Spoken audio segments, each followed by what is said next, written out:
Pessoal, boa tarde.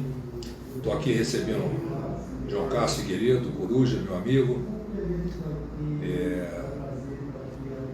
Uma live de improviso, nós não avisamos a ninguém. Dependendo for, vamos deixar aqui por um tempo. E ele vai dar uma prévia aqui do que nós vamos tratar nesse nosso momento aqui agora. Boa tarde, João, meu amigo. Boa tarde, Eduardo. É um prazer novamente de volta às lives. Essa daqui é muito importante porque ela é uma live relativa a um making-off da conclusão do nosso livro Cidades e Territórios Inteligentes. Eu fiz uma pauta mínima aqui que vai demorar mais ou menos uma meia hora. E depois nós vamos virar a página aqui e fazer uma segunda pauta para mais meia hora. Qual que é o motivo disso aqui? É uma entrevista, é um making-off, e as pessoas vão poder conhecer, ter um conhecimento da parte técnica do livro, que é a parte que cabe muito ao Eduardo, porque ele é o expert no assunto.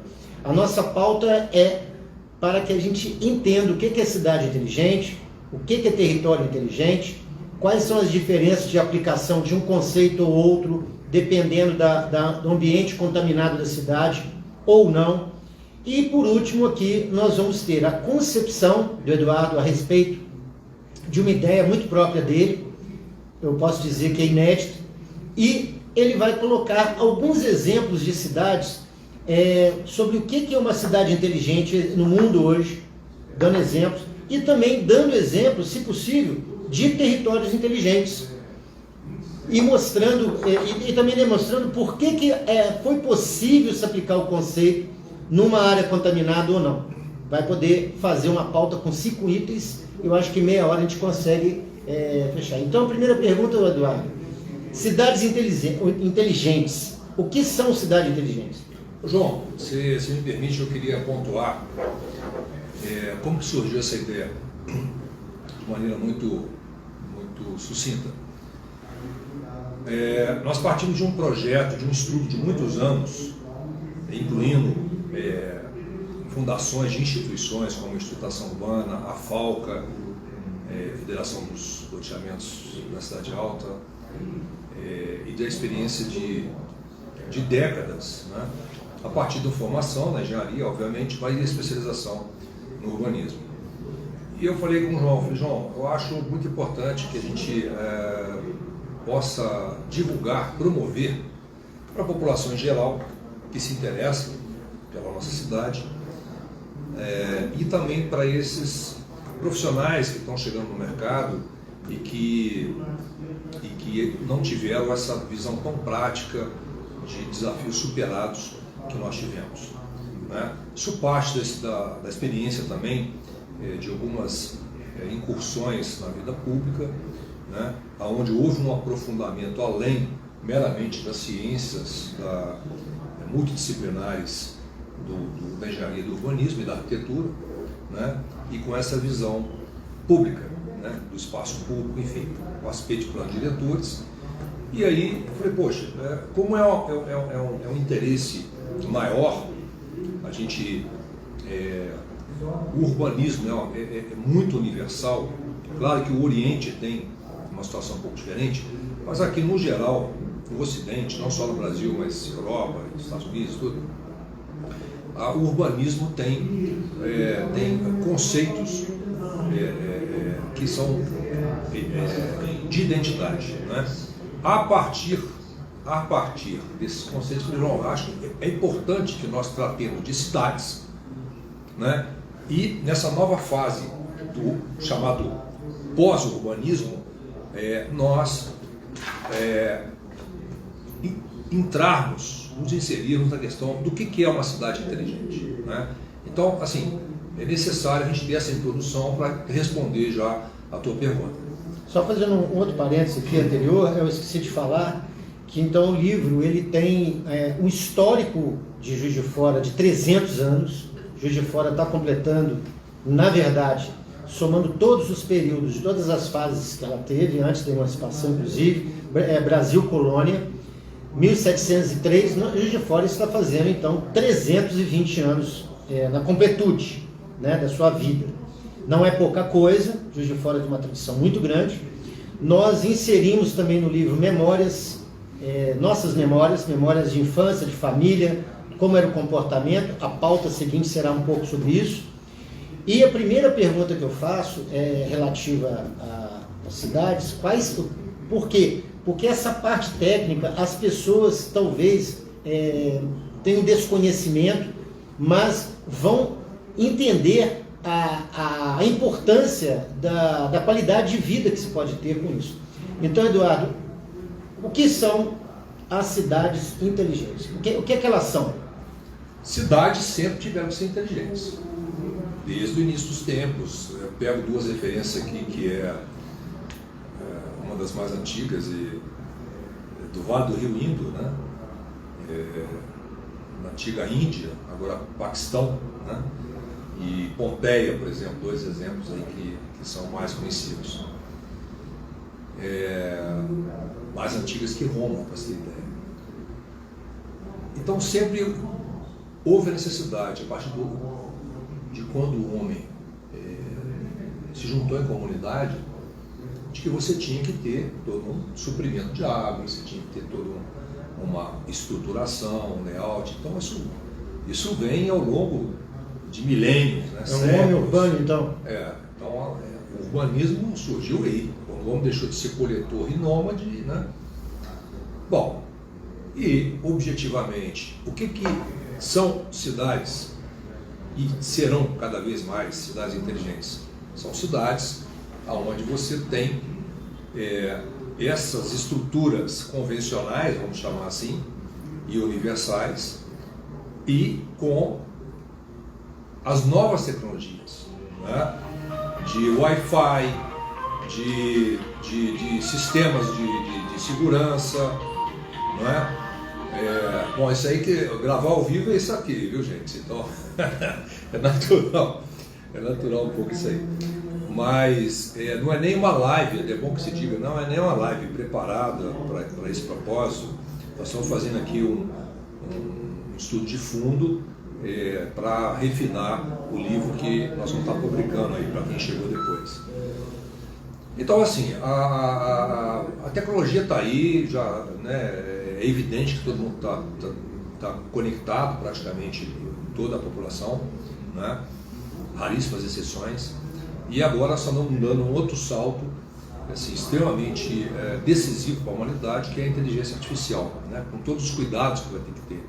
Né? Então, quando você fala em cidades inteligentes, cidades já existentes, que têm muitos anos, muitas décadas, até séculos, você vai ter que inserir todo um sistema de gestão, né?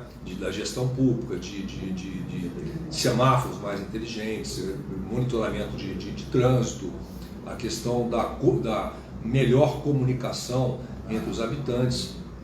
Então, todas essas tecnologias que vêm sendo descobertas, desenvolvidas, elas têm que inserir dentro do cotidiano urbano. Isso é cidade inteligente de uma maneira mais simples, né? E aí temos a inteligência artificial, que realmente é um salto absolutamente indescritível, onde você pode escolher os locais mais rápidos para chegar, e você já tem informações completas, e de repente você pode também evitar situações de perigo utilizando das tecnologias existentes. Cidades inteligentes, em síntese, é a incorporação de todas as tecnologias que têm sido desenvolvidas para isso. Na questão, por exemplo, específica da mobilidade urbana, o que seria mais destacado, moderno, eficaz, para que a mobilidade urbana entre nesse conceito? Como ela seria? Bom, para começar, que as cidades realmente inteligentes, elas têm que retirar todos esses veículos convencionais, na sua grande maioria, das vias, né? Eu vou citar o caso de Barcelona, quando eu estive lá fazendo estudos há cerca de 7, 8 anos atrás, e já estava planejado que em 2026 eles iriam retirar 85% do trânsito na região mais concentrada, não é? Então, assim, nem todas as cidades estão no mesmo compasso de atualização e de planejamento, né? Aliás, nada funciona direito sem planejamento. Então, assim, a gente tem que pontuar isso, porque quando se vê complicações de trânsito não funcionar direito só na hora de pico, de rush, nós vivemos uma cidade que isso já está começando, já está acontecendo o dia todo, né? Pelo mesmo horário que as pessoas trabalham, estudam, enfim. Todo horário fica sendo de pico, né? Isso não é concebível. Você tem que ter um plano para retirar. E aí, o que você pode fazer? Você tem que desenvolver novas centralidades, entra dentro de um conceito que vamos falar mais tarde aqui, onde tudo tem que estar mais perto para você evitar uma necessidade de ficar circulando e trançando para lá e para cá, numa cidade que já está super adensada. E a questão também de você promover transporte de qualidade, porque grande parte da população também não utiliza esse transporte porque não está confiando, né, na qualidade do serviço, e os serviços também estão muito aquém das demandas. E na qualidade nós podemos colocar o quê? A rapidez, a fluidez, acomodações... Primeira qualidade é o método. O horário. Não, a primeira qualidade é o método. Qual que é o plano de mobilidade urbana? Você não pode ter, como há 50 anos atrás, o sistema de centro-bairro, bairro-centro. Não pode. Esse é um É exemplo. inconcebível, isso é primário, né? Então a solução seria mais ou menos qual? Eu não estou citando cidades, Sim, mas não. eu acho que as pessoas podem pensar sobre isso. Então o que você tem que fazer? Qual seria o Você tem que fazer exemplo um anel, eficaz disso? você tem que fazer um anel, digamos assim, médio não chega a ser um anel rodoviário. O anel rodoviário é extremamente importante para uma outra questão mais macro da mobilidade urbana, mas para a média mobilidade urbana você tem que ter, a meu ver, eu defendo estações de transbordo, onde esses ônibus circulam de estações, de estação para bairros estratégicos, o ônibus circula naquele sentido, então você tem maior rapidez, maior economia, menos desgaste dos veículos, menos tempo Isso demanda estudo e planejamento, é sempre estudo e planejamento. Menos tempo de transporte.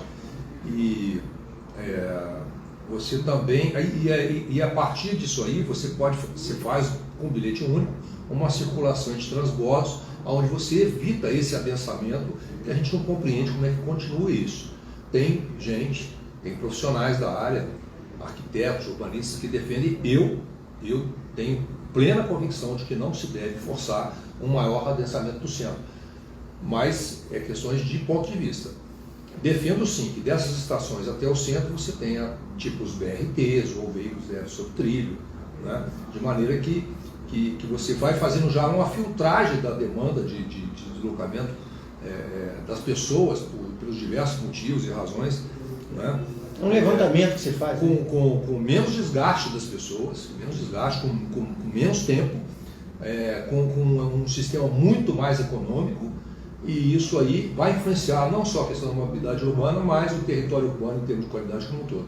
Dentro do aspecto da mobilidade urbana, dentro do que você havia dito sobre inteligência artificial, novas tecnologias empregadas, o planejamento, estudo, levantamento de demanda, tudo isso é muito importante. Queria que ele tocasse num assunto importantíssimo que você gosta muito de falar, sobre a natureza, o meio ambiente, a despoluição. Essas questões também, elas precisam estar bem estudadas e planejadas para a qualidade de vida do meio do cidadão, né? Todas essas ciências, você mencionou agora, partindo do urbanismo, da engenharia, da arquitetura, paisagismo, da proteção ambiental, da proteção das águas, né? Da saúde pública, do paisagismo, né? Da cidade agradável, da cidade acolhedora, da cidade orgulho. Bonita, então, né? Assim, não é? Parte de um plano sistêmico da cidade, contemplando todas essas ciências. Por isso que nós defendemos um instituto de inteligência em qualquer cidade que for, onde esses profissionais, cada um com a sua expertise, né, interagem para sair um plano integrado, né, para que a Secretaria de Transporte faça uma coisa e a Companhia de Água faça outra, e a Companhia de Pavimentação faça outra, e o setor de proteção ao meio ambiente não só não rearboriza a cidade, não protege as matas, quanto ainda tira para poder facilitar assim, é um absurdo. Mas, o que você está falando é o seguinte: o pessoal não pode bater cabeça, um batendo a cabeça no outro. Né? Tudo isso tem que funcionar muito bem e tem que ser debatido amplamente dentro de um conjunto multidisciplinar para sair um plano integrado da cidade, que aí sim vai para as secretarias para execução e acompanhamento para ver se está sendo cumprido. E respondendo à sua pergunta, a qualidade do meio urbano tem a ver com tudo isso, porque se você não tem uma boa mobilidade urbana, se você tem pavimentos deteriorados, se você tem inundações, se você tem superadençamentos, se você tem aglomeração de mais de pessoas, muitas vezes sem necessidade, rios e nascentes poluídos, se você não tem exemplo, transporte de qualidade que realmente flui. E as nascentes dos rios poluídos? Isso aí é engraçado. Eu cheguei a te falar ontem que eu fiz curso de especialização no Rio Thames, em Londres, em 1983. 40 anos. Tem 40 anos, é recém-formado, 40 anos. E ele já estava com o rio completamente despoluído. E outra coisa, aproveitava a água na torneira como água potável, e a parte sólida é que abastece hoje Londres, talvez outras cidades a partir de Londres, sim, no que diz respeito à necessidade de energia. No que diz respeito à necessidade de energia, né? Para residência e tudo mais.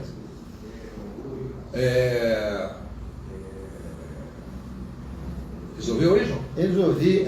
Ele está teimoso, que eu coloco ele no volume mínimo, mas que o telefone ele não aceita. Entendi. Mas veja bem, essas questões da cidade inteligente que nós colocamos para você responder, nós falamos de mobilidade urbana, de inteligência artificial, das novas tecnologias, da adequação, meio ambiente, você falou de adensamento, aglomeração, de poluição, despoluição dos rios, das nascentes. Tem uma outra questão que eu gostaria que você falasse, que é muito importante, porque você colocou aí sobre o Instituto de Inteligência. Eu gostaria que você exemplificasse, que você entrasse em dois assuntos muito importantes. Três assuntos muito importantes, um dentro do outro. Um é plano diretor, outro é zoneamento, o que fazer em cada zoneamento. E essa questão, além do plano diretor e do zoneamento, como que essa central de inteligência funcionaria na prática, numa secretaria centralizada, como seria isso? Qual é o sistema disso? Então são três perguntas numa. Zoneamento urbano, plano diretor e essa central de inteligência mexendo com tudo isso. João, por mais que as novas tecnologias vão se sobrepondo e evoluindo e acrescendo, não vai dispensar o ser humano. O dia que acontecer isso, acabou a humanidade. Então, eu entendo que a gestão de uma cidade não pode sair do local estratégico que tem que ficar, seja qual for a cidade. Sim. Se ela for para canto e secretaria em outro, não sei mais o que e tal, por aí você já está passando uma informação de que a cidade não tem realmente uma liderança, não tem um comando central da cidade, presencial, extremamente importante, tá? Em que pese hoje a facilidade de comunicação por meios remotos e as tecnologias hoje que você tem de câmeras espalhadas na cidade toda, e enfim, agora com a inteligência artificial, com os drones, com os satélites, né?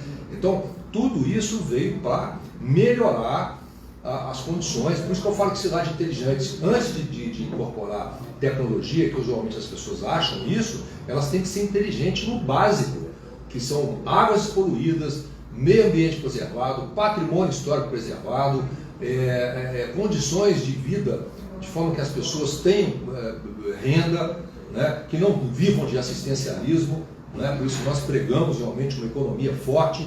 Cidade inteligente, para mim, é isso aí. A incorporação de tecnologias, ela vem para facilitar, para tornar as pessoas, digamos, num nível mais avançado de conhecimento e de interação. Não é? Sim. Então, assim, não pode confundir a cidade inteligente só que usa novas tecnologias, não. Cidades inteligentes são cidades bem resolvidas, independente de tecnologia. Tecnologia vem só para dar um upgrade nisso aí. Outra coisa. E aí eu te falo com relação ao Instituto de Inteligência, é o seguinte, as centralidades são extremamente importantes. Como, por exemplo, acontece aqui em Juiz de Fora, apesar dos agentes públicos. Apesar do poder público, as centralidades vão acontecendo. Nós estávamos aqui. Benfica. Benfica tem uma personalidade descentralizada. Não é? Cidade Alta tem isso. O São Mateus, o Alto Espaço, que já é um pouco mais antigo. Alto Espaço também. Não é? E Bom Pastor. Já tem o Bom Pastor. Então você já é outra centralidade. Tem o vetor agora da região da Grama, Bandeirantes, que é outra centralidade. Também já tem uma característica descentralizada. Então o poder público não tem que inventar, o poder público tem que interpretar o que está acontecendo realmente com a população e fazer um ordenamento da maneira mais profissional possível, de maneira democrática, respeitando, né? Não vindo regras de cima para baixo, mas sim você incorporar aquilo que é entendido pela população e dar um ordenamento nessas centralidades. E dotando essas centralidades de planos viários, de condições de infraestrutura adequada, de manutenção, de zeladoria, entendeu? Para que não fique ninguém dentro do território humano excluído. Entendeu? Dentro do planejamento, nós temos então uma central de inteligência.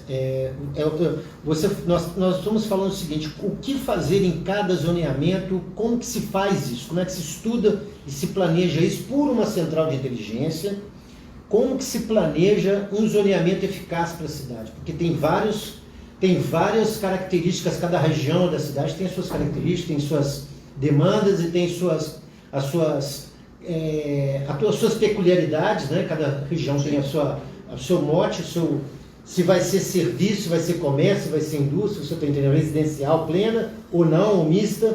Um dos papéis da Câmara, da Câmara dos Vereadores, e eu participei disso, das câmaras itinerantes, e tiveram quatro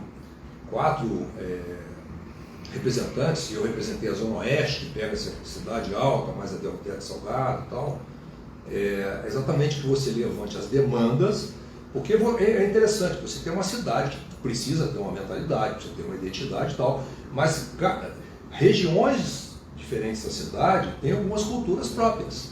Uhum. Tem etnias que se instalaram mais naquela região, né? É claro que isso forma um todo da cidade. E aquelas regiões também, elas têm características próprias de topografia, de necessidade de via, ou de estrutura de escola, de creches, né, de atendimento de saúde. Então, essas demandas reunidas, como foi feito nessas câmaras itinerantes, foi um trabalho muito bacana que foi feito, ela já levanta.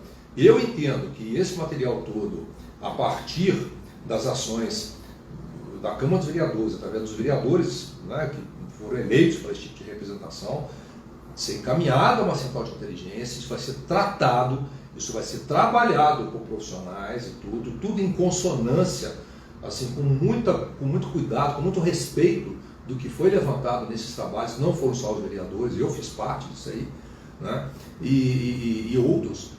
E a partir disso aí você fazer realmente o planejamento urbano.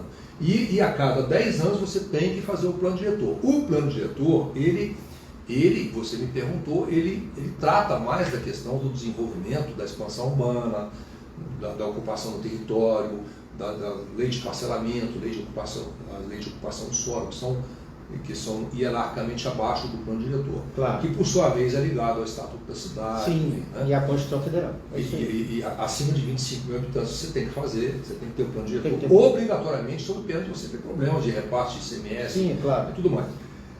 O que acontece, e aí o plano diretor ele tem que corresponder a isso. Sim. Ele tem que ser o mais equilibrado possível, ele tem que ser o mais fidedigno com as respostas, as mais variadas que veio do conjunto da sociedade, para que amanhã ele não fique apenas para beneficiar grupos. Então as câmaras que são importantes do ponto de vista também, tem que ser contemplados do ponto de vista econômico, tem seu papel importante, sim, mas o plano diretor não pode ser desvirtuado como foi, sim, não tem receio de falar isso, não, como sim, foi, e de repente passou a não atender a população e acabou beneficiando certos grupos, e isso acabou gerando não só uma injustiça do ponto de vista democrático, vamos chamar assim, mas também um desequilíbrio na ocupação do espaço urbano. As distorções, vieram muitas distorções. Então, eu pergunto para você, uma câmara itinerante, duas câmaras, várias câmaras itinerantes, em vários templos que nós já tivemos no passado, faz levantamento, faz estudo, isso fica no acervo da prefeitura, a prefeitura passa isso para ser estudado por técnicos, a central de inteligência planeja de acordo com essas diretrizes, estudando as demandas, estudando os territórios, vendo tudo que é necessário para que haja o desenvolvimento em todos os setores. Tudo bem. Eu te pergunto então agora o seguinte, como que essa central de inteligência, fazendo um layout, se descritivo, como é que ela funciona num espaço físico de uma secretaria? Como que seria a interação dela para que seja eficaz? Como é que ela funcionaria em termos práticos? Como é que seria? Olha, eu vou citar um exemplo que aconteceu comigo início de carreira. Sim. Né? Eu tive a oportunidade de atuar no mercado imobiliário. Né? Poderia ter ido para Petrobras, como meus colegas foram, e eu optei por mercado imobiliário, trabalhei em São Paulo. E uma das oportunidades que tinha era trabalhar na crédito imobiliário do Bradesco. E eu fui encontrar um diretor do Bradesco, que era até amigo do meu irmão, mais velho, engenheiro também, meu irmão, né? E quando eu cheguei, eu vi uma mesa enorme, e devia ter umas 20 pessoas, um cara na cabeceira, um senhor mais velho.